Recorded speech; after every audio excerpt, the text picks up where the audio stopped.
M करो। बहुत सारे लोग आजकल तो डिजिटल युग में स्कैन किया और पेमेंट हो गई। बहुत सारे उपभोक्ता पेटीएम ही करते हैं, कोई गूगल पे करते हैं, और कई बार आपने देखा है, कई कई जगह देखा पूरे भारत में कि हर जगह स्कैनर और बार कोड लगे हैं। परंतु दुखद खबर ये आ रही है कि जी अब पेटीएम शायद बंद हो जाएगा। क्या सच में पेटीएम बंद हो जाएगा कि लोगों को सच में अब आने वाले समय में मुश्किलों का सामना करना पड़ेगा, कि सच में ये चीज़ें जो हैं पेटीएम ने काफ़ी ज़्यादा फ्रॉड किया। आज छोटा सा इसका निष्कर्ष निकालेंगे कि सच में ऐसा कुछ हुआ है। क्योंकि बात यहाँ पर ये आती है कि पेटीएम ने डिजिटल युग में लाने के लिए बहुत आगे तक गया, और एक व्यक्ति ने एक करोड़ों अरबों रुपए की कंपनी खड़ी करी, बाहर से फंडिंग हुई। परंतु आज यही पेटीएम पेटीएम बैंक्स, क्योंकि पेटीएम की अगर हम बात करें तो ज़्यादातर रिचार्ज करने में पेटीएम बैंक्स में, पेटीएम के लिए आप टोल पे जाते हो, केवाईसी सब बंद हो रहा है। स्टॉक मार्केट की बात करें काफ़ी नीचे तक आ गया। शेखर जो इनके सीईओ हैं, उन्होंने निर्मला सीतारमण से, फाइनेंस मिनिस्ट्री से मिलने की कोशिश भी करी, और फाइनेंस मिनिस्टर ने भी कहीं ना कहीं ये कहा कि आप आरबीआई के साथ अपना मसला सुलझाइए, इसमें हम कुछ नहीं कर सकते। परंतु बात यहाँ पर ये करने की बात है कि एक स्टार्टअप ने इतना बड़ा काम किया, इतने ग्राहक लोगों के साथ जुड़े, और एक बहुत बड़ी कंपनी की, क्या सच में भारत ऐसे देश में क्या सच में करोड़ों और अरबों रुपए का घोटाला हुआ? ये बात जानना बहुत ज़्यादा ज़रूरी है, क्योंकि अभी तक जो खबरों की बात करें उसमें ये कहा जा रहा है कि पेटीएम बैंक्स, जो पेटीएम का एक अपना एक है, और पेटीएम बैंक्स जितने भी, अगर हम बात करें एयरटेल पेमेंट्स बैंक की बात करें, पेटीएम बैंक्स की बात करें, फ़ोनपे की बात करें, एयरटेल की बात करें, उनका भी अपना पेटीएम बैंक्स है। पेटीएम बैंक्स नहीं, उनका अपना एयरटेल का अपना एक डिजिटल वीज़ा कार्ड उन्होंने निकाला है। परंतु इनकी एक नॉर्म्स है कि 2 लाख रुपए तक ही आप रख सकते हैं, और अगर उससे ऊपर की अगर मनी डिपॉजिट होती है तो उसमें 75% जो है वो आपको इन्वेस्ट करना पड़ेगा। 25% ही आप रख पाएंगे अगर आपकी पेमेंट्स इंक्रीज हो जाती है 2 लाख रुपए से। परंतु मोदी सरकार की अगर मैं बात करूं तो इसमें अगर हम बात करें, बैंक्स कौन कौन से फेल हुआ, कई कोऑपरेटिव बैंक्स फेल हुए, यस बैंक आपके पास फेल हुआ, डीएचएफएल आपके पास फेल हुआ, इंडिया बुल्स तक की एक बहुत बड़ी कंपनी जो थी वो फेल हुई। नीरव मोदी ने इतने पीएनबी में स्कैम किया, इतने करोड़ों रुपए के स्कैम्स हुए, लाखों करोड़ों रुपए के स्कैम हुए, और भाजपा की सरकार ने कम से कम 2,80,000 करोड़ रुपए का जो था वो लोन जो था बड़े बड़े उद्योगपतियों का रिट ऑफ कर दिया। परंतु पेटीएम में ऐसी क्या दिक्कत थी कि इतना बड़ा हार्ड स्टेप्स लेना चढ़ा?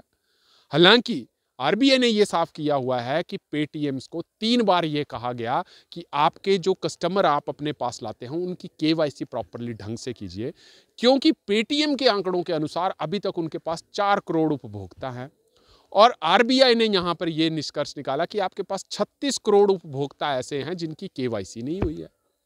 और अगर केवाईसी नहीं हुई है तो आप इनकी केवाईसी करिए। और पेटीएम्स के लिए 3 बार ये चेताया भी गया, और उन्होंने इग्नोर भी किया, और जो उनकी एक कॉरपोरेट इथिक्स थे उनको भी कहीं ना कहीं दरकिनार किया, और आरबीआई ने कड़ा फैसला लिया कि पेटीएम बैंक्स को जो है वो अब बंद करना पड़ेगा। 29 फरवरी के बाद या 15 मार्च के बाद आप ट्रांजैक्शन नहीं कर सकते हैं, और कड़ा फैसला ले लिया, और पेटीएम जो था वो धरातल पर नीचे की तरफ आ गया। फोन बंद कर दो जरा। परंतु बात यहां पर यही है कि सिर्फ केवाईसी ना होने के कारण सरकारों ने इतने बड़े कड़े फैसले ले लिए, और जहां पे करोड़ों और लाखों रुपए के जो थे वो घोटाले सरकारों ने, मतलब सरकारों ने नहीं, उद्योगपतियों ने किए, वो आम जनता पर बोझ पड़ा। पीएनबी की अगर आप बात करें, बोझ पड़ा। घोटाला चाहे जो मर्जी होता है, चाहे कोलगेट घोटाला हुआ, 2G स्कैम हुआ, चाहे आपके पास इतने बैंक्स फेल हुए, इतने कर्जे जो सरकारें रिट ऑफ करती हैं, महंगाई की मार है और एक दूसरे के ऊपर पड़ेगी। परंतु पेटीएम में ऐसा कुछ फ्रॉड मेरे को लगा नहीं, जहां तक मेरा है, क्योंकि उनका केवाईसी का नॉर्म्स जो था वो पूरा नहीं था। सरकार चाह सकती थी कि इस तरह के स्टार्टअप को कम से कम एक मौका और दिया जाए, आप फाइन लगा दो 10 करोड़ 20 करोड़ जितना आपको फाइन लगाना था, परंतु डिजिटल वे पे आपने ट्रांजैक्शन ही बंद कर दिया। ये कहीं ना कहीं एक बहुत बड़ा सेटबैक है, और तमाम इतने देश में स्टार्टअप्स हैं उनके लिए भी एक बहुत बड़ी चिंता का विषय है, क्योंकि केवाईसी का ही मसला था, उसमें कोई घोटाला नहीं हुआ था आपके पास कि पेटीएम ने पैसा लिया, ग्राहकों को लूट लिया, चले गए। हालांकि बिजनेस ट्रांजैक्शन जब आप करते थे तो आज आपके पास पेटीएम वॉलेट में वो पैसा रहता था और अगले दिन सेटलमेंट हो जाती थी। हालांकि कई खाते ऐसे थे कि वो इंस्टेंट सेटलमेंट भी होती थी। अपनी प्लेटफॉर्म फीस जरूर काटता था पेटीएम की। अगर आप रिचार्ज कर रहे हैं 100-200 रुपए का, तो 1 रुपये आपने पास रिचार्ज कर लिया, वो कंपनी कर रही थी और बाहर से फंडिंग आ रही थी कि स्टार्टअप और इंक्रीज हुआ। परंतु एक छोटी सी, मतलब मैं गलती छोटी नहीं मान सकता हूं, हालांकि आरबीआई ने चेताया, परंतु स्टेट बात यहां पर ये आती है कि जब गेटवे ही खत्म हो जाएगा आपके पास, आप फास्ट टैग ही आपके पास रिचार्ज नहीं होंगे, क्योंकि फास्ट टैग रिचार्ज करने के लिए वॉलेट में पैसा रखना पड़ता था। आपके पास अन्य बैंकों से भी कोशिश की गई कि जो लोग जैसे आपके पास छोले कुलचे वाले हैं, होटल वाले हैं, कपड़े व्यापारी हैं, उनके लिए कोई अलग प्लेटफॉर्म दिया जाए कि वो किसी और बैंक के साथ ट्रांजेक्शन करें। वो भी अभी तक कोई सक्सेसफुल नहीं आई है, क्योंकि पेटीएम भी यही चाहता था कि हम ये ना लें। परंतु एकदम से इतना कड़ा स्टेप्स ले लेना सरकारों का कहीं ना कहीं स्टार्टअप्स के लिए टूटने वाला काम जो है वो जरूर था। हाँ, करोड़ों के घोटाले होते, हालांकि आप देख लीजिए यस बैंक ने इतना बड़ा घोटाला किया, राणा कपूर 5-10 साल 3-4 साल अंदर रहे, बाहर आ गए। आप जेट एयरवेज की बात कर लें, उन्होंने करोड़ों रुपए का, उनकी कंपनी पिट गई, उनको हम घोटाला नहीं बोल सकते जेट एयरवेज का। नरेश गोयल जी वो अंदर थे, वो शायद वो भी बाहर आ जाएंगे।